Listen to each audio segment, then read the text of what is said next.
to 14 years in prison. Curiously enough, Yo, he killed her with a sword. Man, trying to be the Crusades or something. 14 years. But look, we got when gamers kill the esports murderers. All right. Now they are trying to send people back to the lobby in the real life. All right. It's never that deep. If you want to alt control delete, I'm not saying you should do it. I'm saying leave other people out of it. Okay. All right. You know what I'm saying? You shouldn't be sending people back to the lobby when. All right, listen, it's going to sound like I advocate for things I don't advocate for, so we just going to start this video. in the last decade, competitive gaming has exploded in popularity. It's undeniable. The now lucrative You said take this off? When we get to 50K, I will reveal the dreads. Esport industry success has immensely influenced the online world, with many of today's most popular content creators starting off as pro gamers. A definitive trait of the esport community is all the interpersonal drama that comes along with it. After all, it's competition, emotions run high, winners boast, and losers seethe. And generally, this beef ends in nothing more than a Twitter squabble. But unfortunately, in a handful of instances, a player's insatiable drive to win has ended in tragedy. And it's these disturbing cases that we'll be looking at today. From a Call of Duty player turned sword-wielding killer to a PlayStation 4 robbery turning deadly. From a professional Madden player committing a mass shooting, these are the... A Madden player out here throwing bullets in real life? He's done. Esport murders. Today's video is sponsored by Hey, shout out Rocket Money, you know what I'm saying? Link in the description over there, Wavy Web Surf. Big shouts out to y'all. The Madden tournament. A pro gamer could be described as a mental athlete of sorts, and whoever outplays the competition and wins on the big stage takes home not only the cash prize, but all of the pride and bragging rights that comes along with it. And the losers leave dejected and humiliated. Beef is common in esports, with heated exchanges between rivals seen both online and offline. It's extremely uncommon for a gaming feud to turn violent, and even more rare for one to turn deadly. Bonnet, my boy. Brings us to y'all rocking with the bonnet? Come on, man. You know what I'm saying? Dreadhead Holla in the building. The story of Madden player David Katz. At the time of this story taking place, David Katz was a 24-year-old man from Baltimore, Maryland. Katz could be described as a troubled individual from a well-off family. David's father was a career engineer for NASA, and his mother was a state toxicologist. This family was said to have had a drawn-out and traumatic divorce that deeply affected David. As a young adult and adolescent, David had been hospitalized on numerous occasions related to mental illness. The young man apparently suffering from frequent psychotic bouts. David was prescribed the medication Risperdal at a young age that helped curb some of his symptoms, but lapses would still occur. Documents from the Katz family divorce also speak on the young man's mental health struggles. These papers claim that David was being treated for schizophrenia and that David would, quote, go days without bathing, play games until 4 a.m. on school nights, and would walk around the house in circles. Documentation. Listen, I don't care what my kids are going through. Y'all are taking showers in my house. You're not walking around with funk butt everywhere. And I know my man got extreme mud butt because he be playing the game till 4 a.m. Ain't stood up, booty hole just marinating in his drawers. Go take a shower. You're done. It also says that David Katz once punched a hole in his mother's door when his game controller was taken by her. He also frequently threw tantrums that ended in him curling up into a ball and crying. David struggled with mental health throughout his formative years, and only one thing really brought the young man joy, that being Madden. As a child and teenager, David found refuge in the Madden video game franchise, playing these games religiously hours upon hours a day. In the Madden community, David would become a feared competitor, and was known throughout the community by his various gamer tags, including Ravens Champ, Bread, and Texas Have a Heart Attack. David would eventually begin entering Madden tournaments and found success in 2017 when he won the Madden 2017 championship. An excerpt written about this event describes David's apparently clutch victory in what Holla, you got kids? Hey, just head over to my Instagram, man. some are calling the most exciting moment in all of the 2017 NFL Club Series championships. David Bread Katz won with a walk-off victory by completing an unbelievable pass as time expired to be crowned Buffalo Bills champion. The crowd at 716 Food and Sports in Buffalo, New York was amazed with the clutch execution in the fourth quarter. 17 players would like to go for it. All right. He rolls out. Pass. Oh, Brandon Cooks, he's got the speed. Does he have enough juice? Last play of the game. Oh, my goodness. Bro, I would break my controller. I would break my controller if I lost like that. No cap. Touchdown, the young man from Columbia, Maryland. The last play of the game, and he gets Hey, Ashley out here chatting, you know what I'm saying? Touchdown alone. And while many competitive gamers celebrate their victories with a ridiculous pop-off of sorts, David was always said to have been rather stoic after securing the dub. Esports commentators have described David as not showing emotion when he plays, and one has been quoted saying, I be playing to like even that too get when I him play to real open sports up in real and life." talk to you about anything, it's like pulling teeth. He came in as a 7 seed and he just knocked off the 2 seed and he did pretty convincingly.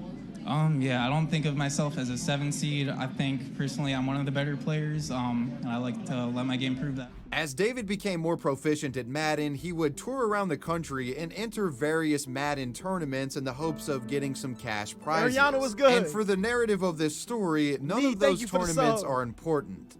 But day 2 of a 2018 Jacksonville, Florida tournament is critical. The date was August 26th of 2018, day 2 of competition for the local Madden NFL 19 qualifier event. The day begins with 30 or so gamers hunched in front of TV and computer screens, donning headsets and know it's preparing stinking to there, eliminate boy. one another in a tournament where the winner takes all. A $5,000 cash prize as well as a shot at entering the marquee event in Las Vegas, Nevada. Okay. And the prize for that marquee event was $125,000. Woo, need those. These Madden qualifier events Need attracted those. some of the highest level Madden players from the country, and thousands were watching this live on Twitch. The venue hosting this event was the Good Luck Have Fun Game Bar. And as the day's Madden matches commenced, let's just say David wasn't playing his best. It's been reported that David had been acting strangely all day, even more so than his normal impassive self. During the event, one player that had beaten David said that Katz refused to shake his hand after a loss. Hey, Quote, I hey. went to shake his hand and tell him Can't good be a game, sore and he just loser. looked at me and didn't say anything.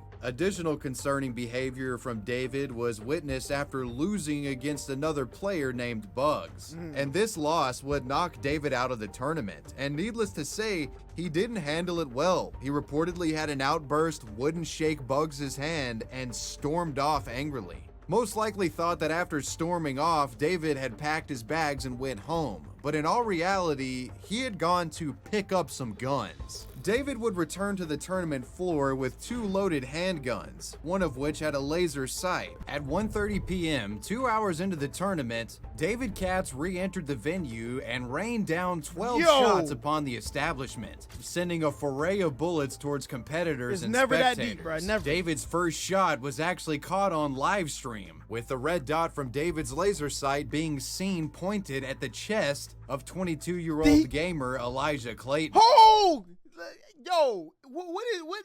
Hold up, did he shoot him? Gunshots Because all I'm saying is, bruh, I watched enough movies in my life. The black person always die first, bruh.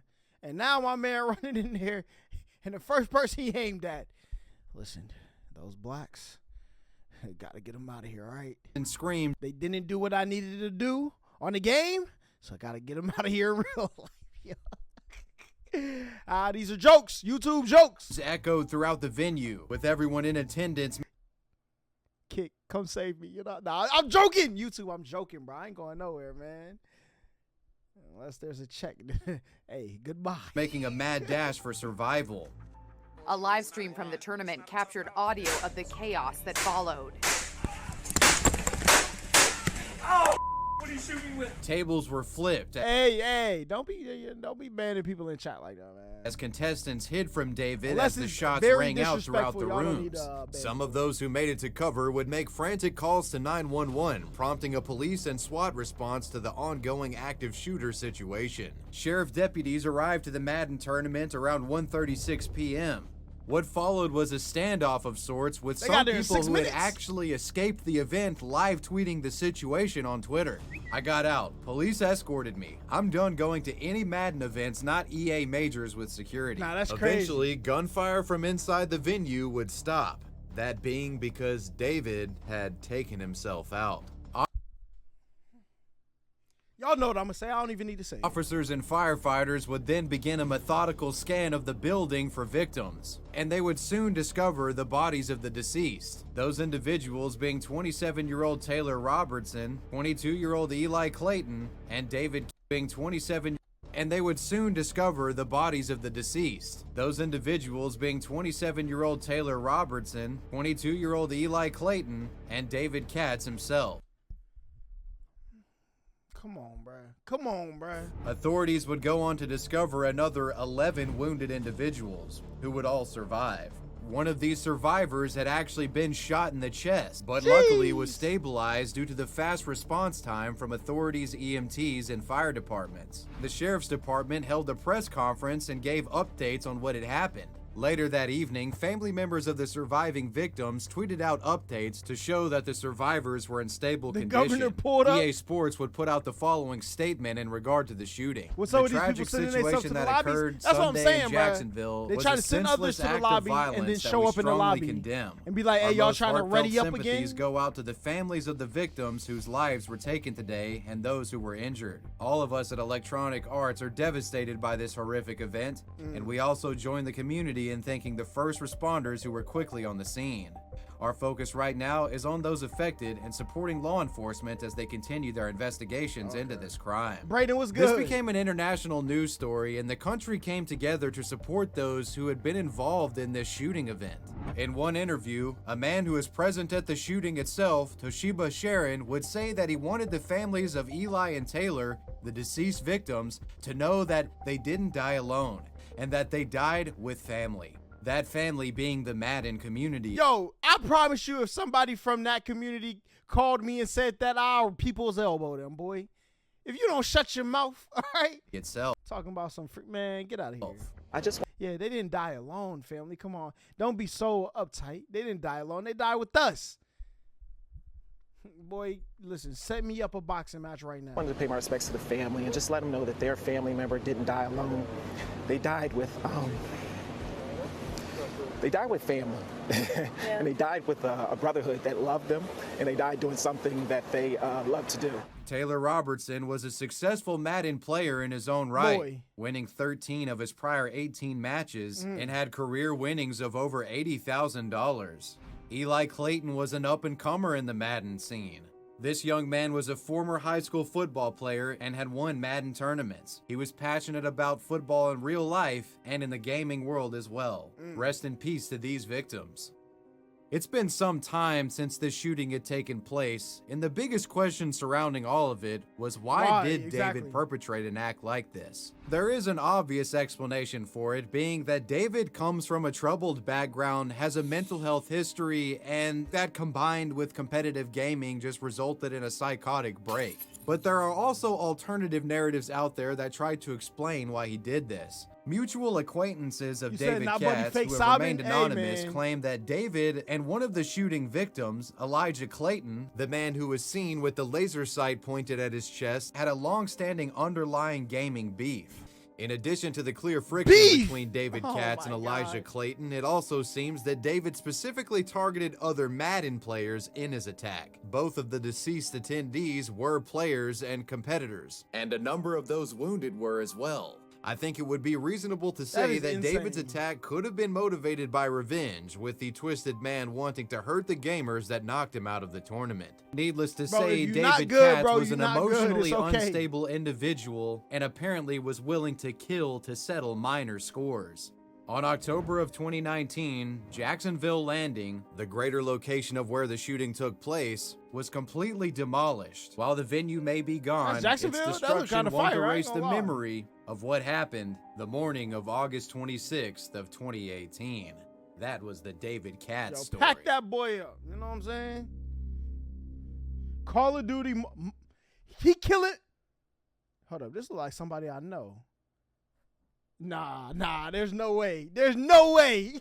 During the COVID-19 pandemic, with some people quarantined and people just generally staying inside more, you saw a massive influx of new gamers and gaming in general. In 2021, Latin America in particular saw a 200% increase in sales and merchandise connected to gaming. Oh, so y'all was buying all the CPUs. Bruh.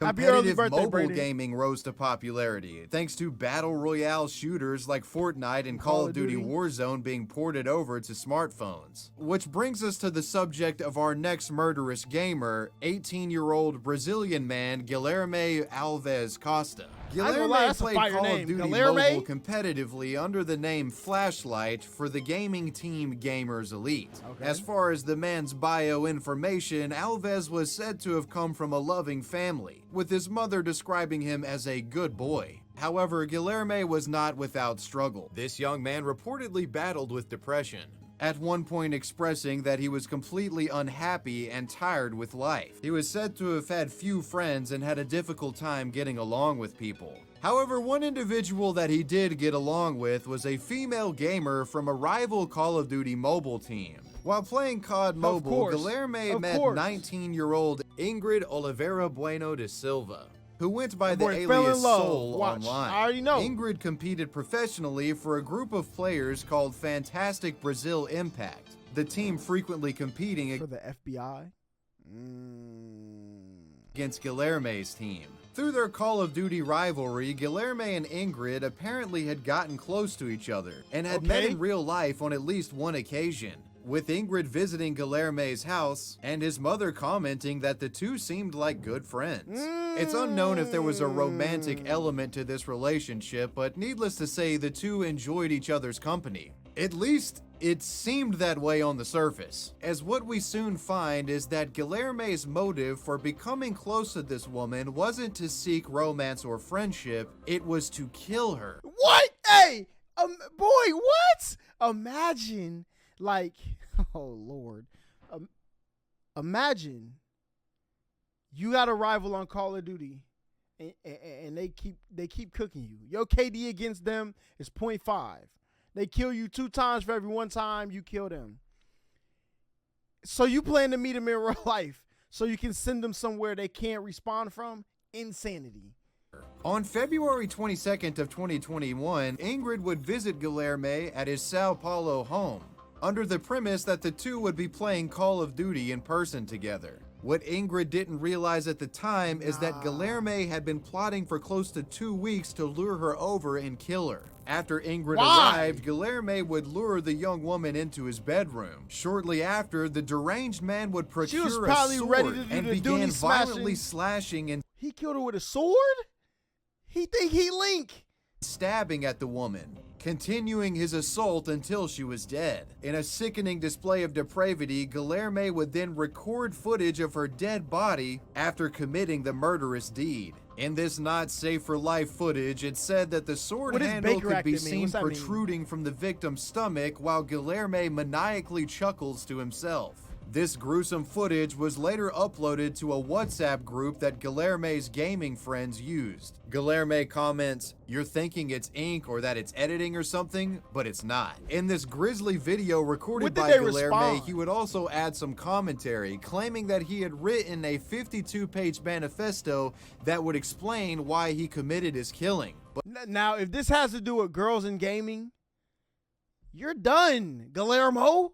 You're finished. But he didn't elaborate on the motive directly. "I really killed her. Got it? I've got a book too. I asked some people to share it. I hope you read it. It contains some truths." Bom, vocês estão achando que é tinta, que é montagem ou algo do tipo, mas não, não é. Eu realmente matei ela, entendeu? E, bom, eu tenho um livro também, pedi para o pessoal estar divulgando já esse meu livro.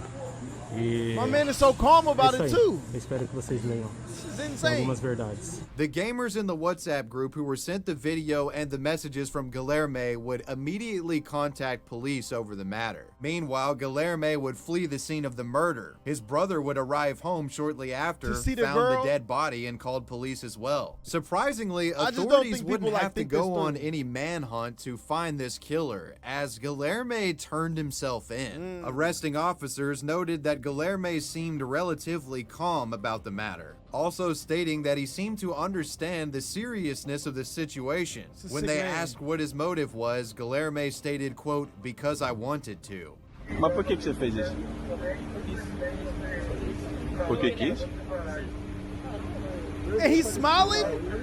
Yo, they can't show. Yo, that was my family member or my friend. They could not show me this video. That boy would be finished.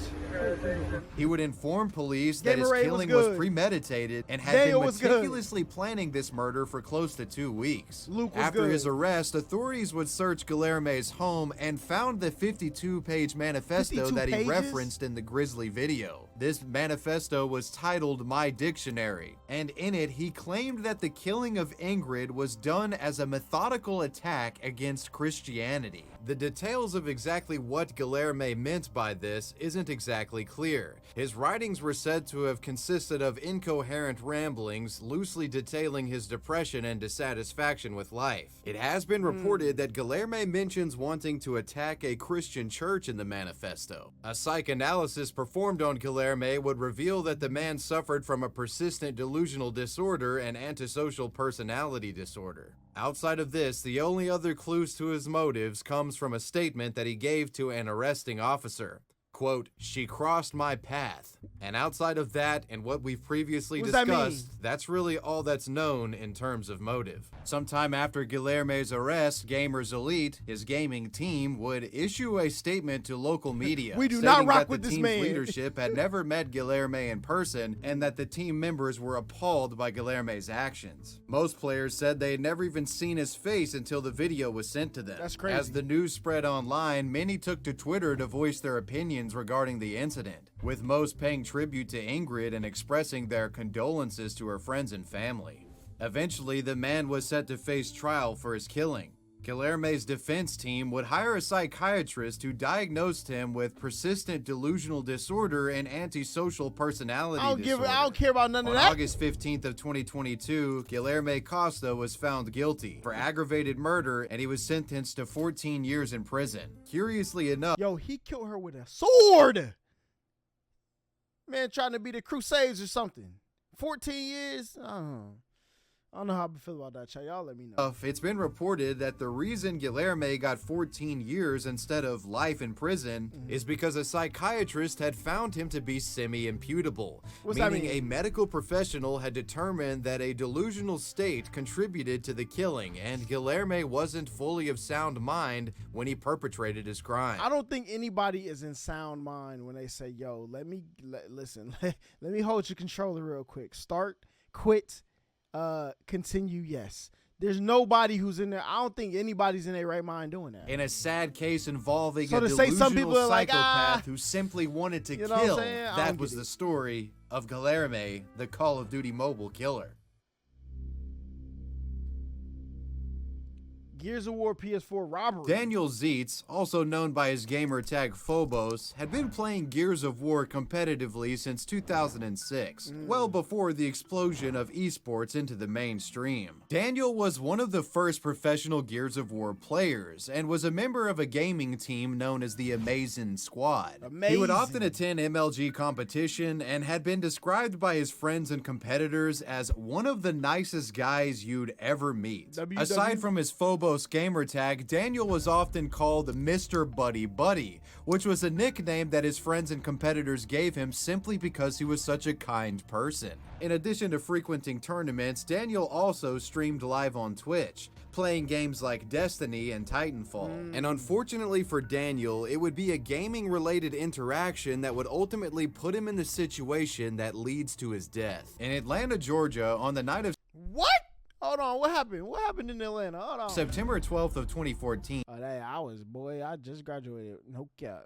Daniel was playing games with some of his friends when he told them that he'd be right back. He then steps outside to meet a couple that he had gotten in contact with over Craigslist. Apparently, Daniel had made plans to meet with this couple and sell them his PlayStation 4. Okay. The console was relatively new on the market and was difficult to find. Daniel would meet up with this couple in the parking lot of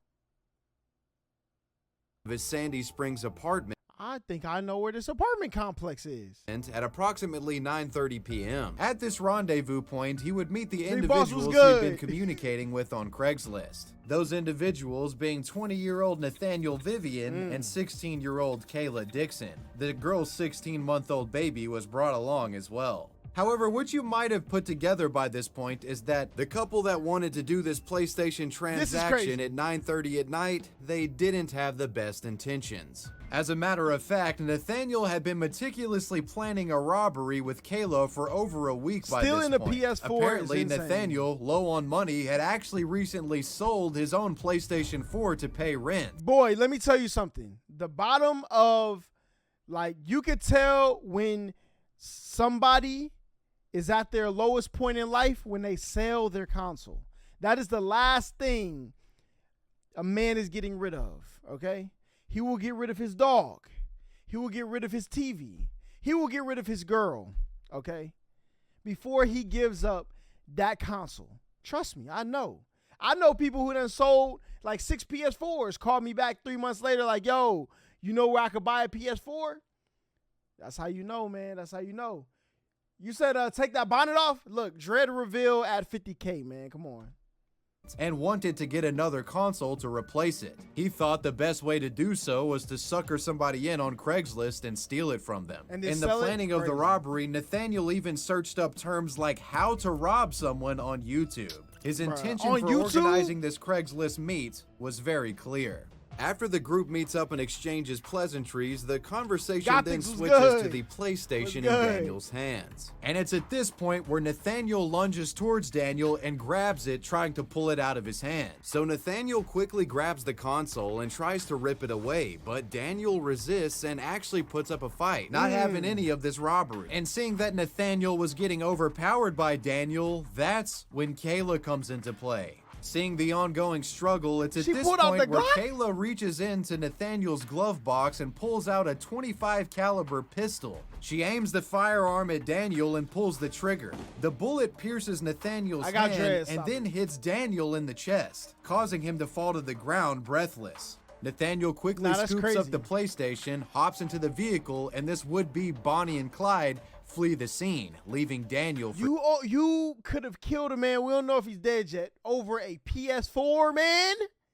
dead. Nearby residents heard If you don't do what they used to do in the 80s and go sell some coke, hit the streets, all right? Hit the streets. the gunshot and notified police. Officers would arrive to find Daniel's dead body. Meanwhile, Nathaniel and Kayla were on the way to the hospital themselves to get Nathaniel's shot hand looked at. Watch them. After arriving If they see each other at the... I'm done with this video. I'm cutting the video off. and showing doctors the injury, they made up a fake story explaining what had happened, stating that they were in fact victims of a robbery and that Boy. Nathaniel had been shot in the process. Since Daniel told medical staff that he had been shot as a result of a crime, police were notified in this matter, and they were able to put two and two together here and realize that the guy was full of shit and he actually got the injury from, Kayla shooting at Daniel, the guy that they just actually robbed. This resulted in Nathaniel and Kayla confessing and admitting that they were responsible for the death of Daniel. Both were arrested in Northside Hospital and were booked in Fulton County Jail. The district attorney's office would later announce that despite Kayla being a teenager, she would be tried as an adult. And before you knew it, these botched robbers were facing murder charges. With Daniel being somewhat of a popular figure in the esports community, news of his death spread quickly. KL Arctic Smith, Daniel's friend, teammate, and the last man to ever speak with him, set up a GoFundMe account to help with funeral costs. This GoFundMe eventually raised close to $23,684. KL Smith also made a tribute video expressing his sorrow for losing his friend as well. One of our teammates was basically robbed, and he resisted the robbery and was shot and killed. And that teammate is Phobos, or Danny. He was so friendly to everyone that we had ever met. And, you know, when any of us were having a rough day, you know, you talk to Danny, he'd cheer you up. It's a tragic loss. You know, I feel really bad for his families. My condolences go out to them. And I can only hope that you guys, if you were touched by him at all, you know, either through Gears of War or just one of his videos, you happen to run into him, play a game with him, you know, please try to help. That's all I can ask. You know, I don't ask a whole lot from any of you guys. It's so tragic. I don't really have too many words for you know, what has happened, but L girl though, because I'm pretty sure they had no intentions to shoot when they got there, and she went in that glove compartment. Well, and it's kind of old buddy fault, because when you was getting overpowered, you should just like, we messed up, got up out of there. But now I'm locked up, they won't let me out. You're done. It really sucks. In June of 2016, during what was supposed to be Kayla's first day of trial, she announced that she had taken a plea deal and would serve 40 years in prison. Woo! 40 years?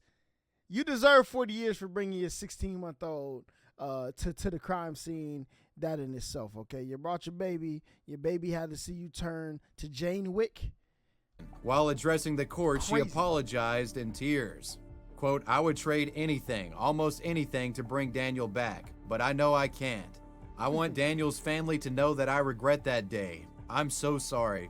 I ask that God heals the hearts of Daniel's loved ones. I know I'm facing a long time away, and I hope one day my apology will matter. In August of 2016, during Nathaniel Vivian's trial, his defense attorney placed the blame on Kayla. Quote, everyone's testimony today never had Nate touching the gun. Only that Kayla had the gun, took it out of the glove compartment, and shot. True. However, the prosecutors argued... But it's like, they're like capital murder charges, right? I think is when like you're in the process of a crime and somebody dies. Even though you didn't intend to kill them, since you were in the process of the, you know what I'm saying, crime with them, you getting that murder charge too. That Nathaniel held responsibility, as he was the one that planned the robbery and was the one that first attempted to take the game console from Daniel. Quote, they methodically planned to steal a $280 PlayStation, and that's what they did. Bro. And the death of Daniel Zietz was a direct result of that. On August 17th of 2016, Nathaniel Vivian was found not guilty of malice murder, but was found guilty of felony murder, armed robbery. Oh, felony murder, that's what it is, not capital murder. Felony murder, that's what I meant. And several other charges. He was sentenced to serve when you're conducting a felony and somebody's murdered in the process. Life in prison. Daniel's parents spoke out to say that they were relieved to find out both culprits were being held accountable for the murder. It came out the way I think was fair. It was a real tragedy 2 years ago. It's a tragedy today. True. Forgiveness would be a long, long time away. A long road away, because we've lost our son and he's lost his entire future. Who we got next? Double lift, the League of Legends murder. What do they mean by double lift? Is that the name Our of the next person? story involves a tragedy that was dealt to a League of Legends player. It was an event that shook the community to its core. The Double Lift family murder. One of the most commonly played games on Twitch is that of League of Legends. Throughout the years, League has gained a massive following thanks to it being one of the leading prospects in esports. I really don't need to tell you guys this, but League is massive around the world, with some League of Legends World Championships being viewed by 45 million people concurrently. Our story involves a top professional League player named Ilian Pang. Ilian, who goes by the in-game moniker Double Lift, has been playing professional League since about 2011. He was born in Mission Viejo, California in 1993 and was the middle child and younger brother to Eong Pang. Ilian got his start in gaming playing games borrowed from his older brother. Eventually, Ilion would inherit his older brother's computer, and that's how he gets into League of Legends. Ilion was a natural at the game and thrived in its online competitive scene. His success at the highly competitive title eventually caught the attention of Counter Logic Gaming, a professional esports organization. And Counter Logic would give Ilion, aka Doublelift, his first big break in the esports scene, signing him to their gaming org. He was now a pro gamer. Despite having success in-game, personal struggles existed in Doublelift's life. In particular, the young man's parents weren't supportive of his gaming career choice and felt like he was pursuing an esports career against their wishes. They wanted him to go to college and get a more traditional job. Ilion was resistant though and wanted to prove to his family that gaming could bring in the big bucks. In 2011, Ilion was invited to his first major League of Legends tournament overseas, the tournament taking place in Sweden. His parents were strongly against him attending and even allegedly said that if he went, he would die. But eventually they would Y'all would never talk to my parents again, boy. You done. allow Ilion to go to this Swedish tournament, and that's thanks to Ilion's older brother Ehong talking them down and talking some sense into them and making them realize the opportunity that their son had. Ilion has once reflected on this moment, stating, "I think my older brother is like the most influential figure in my life." Thanks to his older brother, Ilion was indeed able to travel overseas and compete in this gaming tournament. But as soon as he got back, they continued hassling him regarding his desire to be a professional player. This hassling eventually resulting in a massive verbal argument with Ilion's mom calling her son lazy and worthless and kicking him out of the house for good. Mom, can you control a lane with... I don't know no League of Legends players, man. I could have had a good little joke right there, bro, but I didn't know no League of Legends legends, man. After being kicked out, Ilion would take to Reddit and vented his frustrations to his fans. In this post, Ilion states, quote, "My mom is a first-generation Chinese immigrant, and she basically adheres to every single Asian parent stereotype out there." Crazy. Ilion's Reddit post detailing him getting kicked out because of his pro-gaming aspirations would go somewhat viral. Fans and Redditors would chip in to get the now homeless League star back on his feet. That's crazy. In an amount that totaled over $1,000. Around this time, Ilion also got a gig writing educational League of Legends content for Team Curse Gaming. Quote, "I pretty much made half of the guides for that site. I was just super happy and I could finally pay rent that month." Making enough money to now live on his own, he fully cut off contact with his parents. And after cutting them out of his life, Doublelift's career only prospered further. In League of Legends, Ilion developed what has been called a bad boy persona and was known for being quite the trash talker. I don't even think they're that great. I just think everyone just sucks. In 2013, he's responsible for uttering one of the most famous phrases in esports history, that phrase being "everyone else is trash." How good is it to get a pentakill at the end? Hey, I believe in talking like that, man. Look, when you walk into a competition, look, everybody else is worse than me. Y'all are all garbage. All right? You talk trash until the buzzer go off. Until you lose and they give the other team the trophy, you keep talking trash, all right? And even when they give the other team the trophy, y'all cheated, okay? Y'all are still garbage. You know what I'm saying? Don't play me in spades, okay? You could 13 book 0 me and I'ma still be talking trash. LCS All-Stars. LCS All-Stars. It technically was. It was Europe versus North America. Everyone else is trash.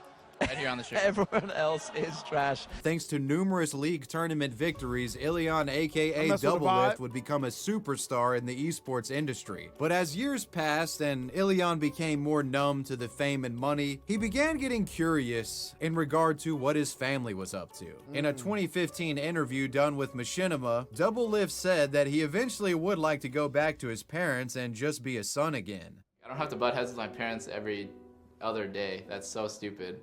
I can listen to them a little bit and still do my own thing sometimes, instead of have all this conflict and like built up tension and stuff like that, so that neither of us are happy. I just want to go back to them and just like, just be their son one day, you know? Just be like, okay, I'm your son and I'm doing well. But right now I can't do that, I'm too busy. And around this time, it said that Doublelift reached out to them and was able to come to a sort of tentative peace with them. Quote, "Today I realized I still love my mom. Guess family really is forever. He about to even cook if his I mom, spent watch. 10 years angry with them. Ilion would re-enter the gaming space with a newfound vigor, winning numerous tournaments over the next several years. Fast forward to 2018's League Championship Series. He would go on to help defeat Cloud9's team in the quarterfinals and the Echo Fox team in the semifinals in the League Championship. But just a week before the League of Legends World Championship Finals were to take place, Doublelift was hit with a life-changing tragedy. On March 31st of 2018, Doublelift's 30-year-old brother, Ehong, would find himself in a verbal argument over the phone with his parents. Apparently, Ehong was in an emotionally sensitive state after his girlfriend had just broken up with him. In an effort to console the man, Ehong's mother and father would travel to his home. After his parents arrived, Ehong made it clear he didn't want any assistance and became combative towards them. It's at this point where Ehong grabs a butcher knife and chases the family out into the street, where he would then stab both of them.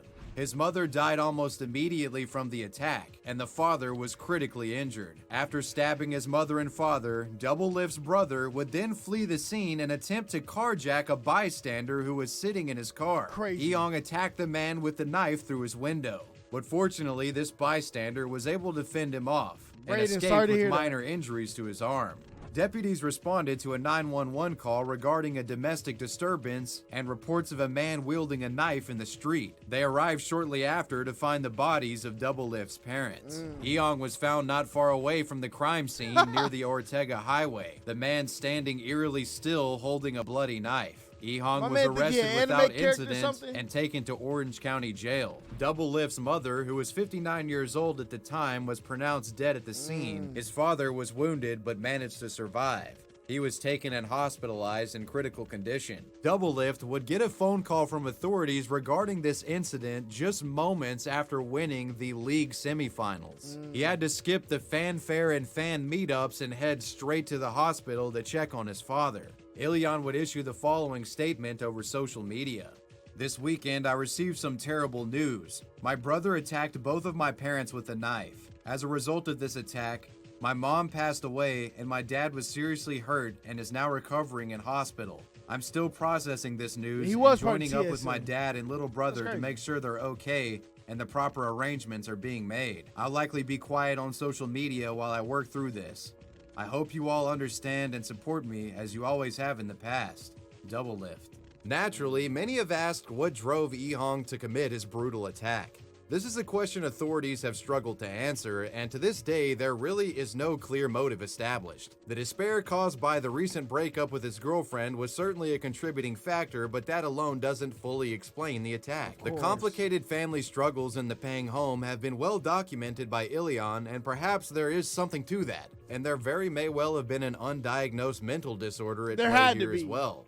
Anything at this point, though, is just speculation. Bro, it's different level to do something to somebody with a knife. Now, you throw something, you shoot something cool. A knife is like, that's personal, okay? There's got to be something up there. On April 2nd of 2018, Ehong Peng was charged with murder, attempted carjacking, as well as 2 attempted murder charges, and was facing 44 years to life in prison. His bail was set to $1 million. He better not have tried to bail his brother out. Meanwhile, despite going through the death of his mother, Doublelift announced that he would still participate and attend in the league finals against 100 Thieves' team, a tournament that Doublelift and his team would win. Been to the final stage before, and now they'll be there victorious together as Team Liquid. Yes, sir. Spring Split champions. That boy say, even with this, I'm not Despite the adversity of such a devastating event, Ilion was able to continue to thrive in the league world. So far in his career, Ilion has won 8 championships, and in December of 2022, he signed a contract with 100 Thieves to play for the 2023 season. The trial for Doublelift's brother, Ehong Peng, is still ongoing. The man has pled not guilty. Jury trial is scheduled for April 24th of 2023. That boy's finished. Dota police. Our next story. Is this when somebody called to swat at somebody? Let's see. Story involves a group of Filipino Dota players who traveled to a Dota tournament, with some of them not returning alive. The story begins with three young men, 17-year-old Joshua Laksamana, 15-year-old Julius Sebastian, and a third unnamed friend who isn't identified in reports regarding this story. All three of these young men were competitive Dota players, and on August 14th of 2018, they would make it their mission to attend a Dota 2 tournament that was taking place in Baguio City. These three individuals were from Tarlac City. As you can see on this map, it's not the most walkable distance. With none of these boys being in possession of a vehicle, what they decide to do is essentially hitchhike to the tournament. That's crazy. And according to a report from one of the boys, they made it to the tournament safely. Participate, don't win, but enjoyed their time nonetheless. After the tournament had concluded, the three friends reconvene and start hitchhiking back to their home city. On the way back home, the unnamed friend mentioned earlier in the story separates from Joshua and Sebastian after deciding to rest. And for whatever reason, Joshua and Sebastian would decide to separate and go forward without their unnamed friend. And little did any of these young men know, this would be the last time any of them would see each other alive.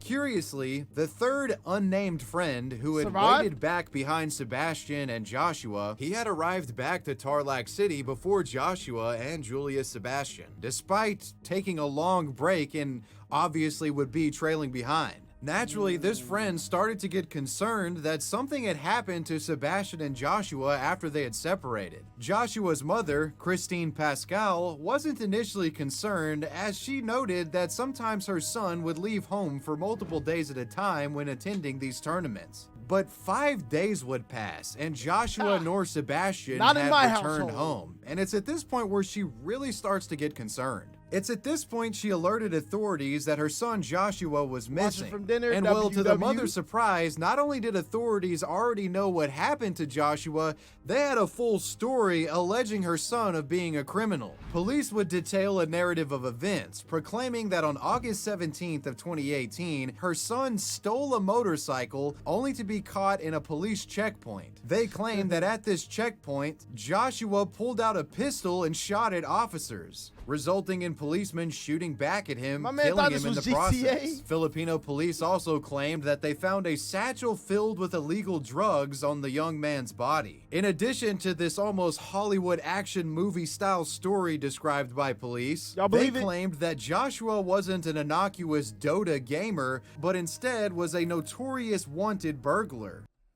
All right, I'm not going for this.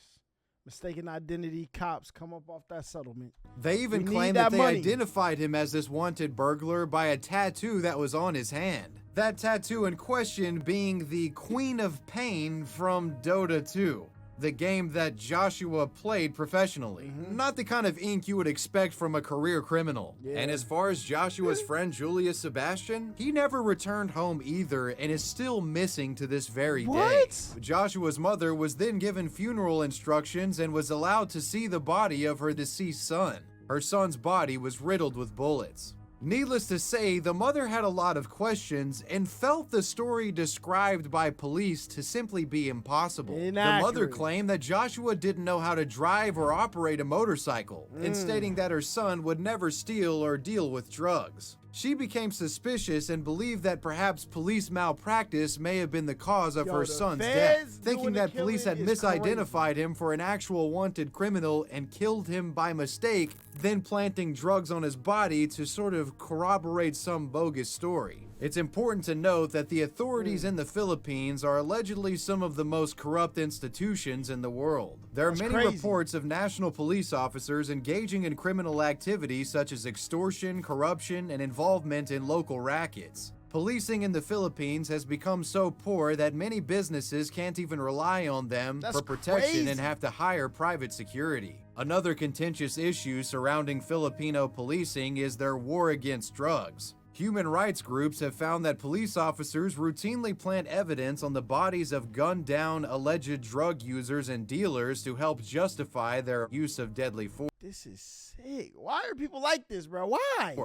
It's been suspected that perhaps Josh was mistaken for a wanted criminal and was killed due to police negligence. And in a wrong place at the wrong time situation got gunned down by police. Knowing the history of corruption coming from these authorities, Joshua's mother wouldn't give up in the quest to prove her son's innocence and taking on the police force that allegedly murdered her son. Thanks to rigorous scrutiny from Joshua's mother and several legal advocates, in February of 2019, 6 police officers allegedly involved in the shooting of Joshua Laksamana were hit with murder charges. This investigation also targeted a police supervisor for allegedly obstructing justice. This case had legs and apparently went from a local task force responsible for police corruption and traveled all the way up to the Supreme Court. But unfortunately for Joshua's mother and the advocates of this case, the charges were dismissed with no room for appeal.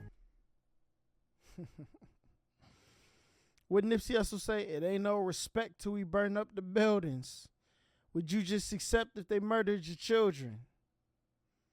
Come on now. Naturally, Josh's mother was devastated and felt that police had murdered her son and gotten away with it. The woman's only remaining hope in seeking justice in regards to this matter lies with the International Criminal Court. There's an ongoing probe into the Filipino police's conduct that involves Joshua's case. She hopes that the ICC will prevail. And to this day, the truth of what really happened to Joshua Laksamana and Julius Sebastian remains a mystery, with police sticking to their original story and international investigations attempting to debunk it. Well, you've made it to the end. Boy, listen, let me tell y'all something. Video games is never worth GGing somebody. Now, old buddy who brother did the killing, I don't know what was wrong with him. I think that was kind of, I don't know if that was irrelevant to this video, but I guess like he was a gamer and his brother killed people. But these were like gamers who was, and the last one was kind of weird too, but like, listen, don't be out here loading swimmies up and breaking families up. You know what I'm saying? And if y'all know where that lyric came from, you a real one. But if you don't, you need to do some research, okay?